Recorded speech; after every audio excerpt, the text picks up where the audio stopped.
শাহিন শাহ আফ্রিদিকে টপকে নতুন রেকর্ড গড়লেন বাংলার pacer cutter master Mustafizur Rahman. Sri Lanka premier লিগে মুখোমুখি হয় জাফনা কিংস ও ডাম্বুলা সিক্সার। টস জিতে আগে বোলিং করার সিদ্ধান্ত নেয় জাফনা কিংস অধিনায়ক আসালাঙ্কা। ফলে ব্যাট করতে হয় ডাম্বুলা সিক্সারকে।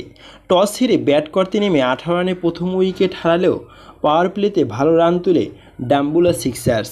তবে পাওয়ার প্লেতে 1 উইকেট হারিয়ে 42 রান করে ডাম্বুলা সিক্সার্স। 11 বলে 9 রান করেন দানুশ সানাকা।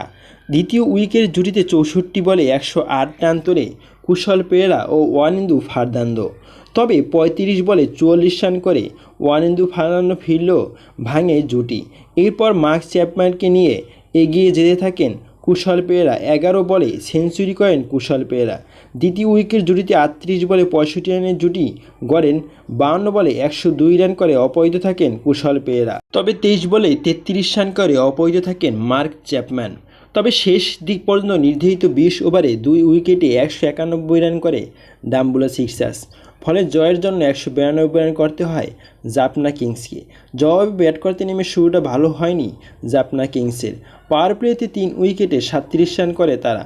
8 বলে 6 রান করেন কুশল মেন্ডিস। তাকে ফেরান মুস্তাফিজ। 6 বলে 1 রান করে রাইলি রুশো। 18 বলে 27 রান করেন পামুত নিশাঙ্কা। তবে চতুর্থ উইকেট জুটিতে ঘুরে দাঁড়ায় জাফনা কিংস। 66 বলে 134 রানের পার্টনারশিপ করে অভিষেকা ফার্নান্দো ও চারিত আসালাঙ্কা। তবে 36 বলে 50 রান করেন চারিত আসালাঙ্কা। ফিরল ভাঙে জুটি। এই বড় জুটি ভাঙেন কাটার মাস্টার মোস্তাফিজুর রহমান। এটি তার দ্বিতীয় শিকার। 34 বলে 80 রান করে অভিষেকা ফার্নান্দো। তবে দলকে জয়ের বন্দরে পৌঁছে দেন তিনি। তাকে ফেরান নুয়ান্থুসারা। তবে 4 ওভার বল করে 34 রান দিয়ে 2 উইকেট নেন নুয়ান্থুসারা। নিজের শেষ ওভারে আকিলা ধনঞ্জয়কে ফেরান মুস্তাফিজ। 8 বলে 9 রান করেন তিনি। 4 ওভার বল করে 30 রান দিয়ে 2 উইকেট নেন মুস্তাফিজ। শেষ বলে শেষ হয় ম্যাচ। শেষ বলে ছক্কা মেরে নির্ধারিত 20 ওভারে 6 উইকেটে 197 রান করে জাফনা কিংস। ফলে 4 উইকেটের জয় নিয়ে মাঠ ছাড়েন তারা। তবে লঙ্কান প্রিমিয়ার লিগে জাফনা কিংসের বিপক্ষে জোড়া উইকেট নিয়ে ছোট্ট একটি রেকর্ড করেন কাটার মাস্টার মোস্তাফিজুর রহমান।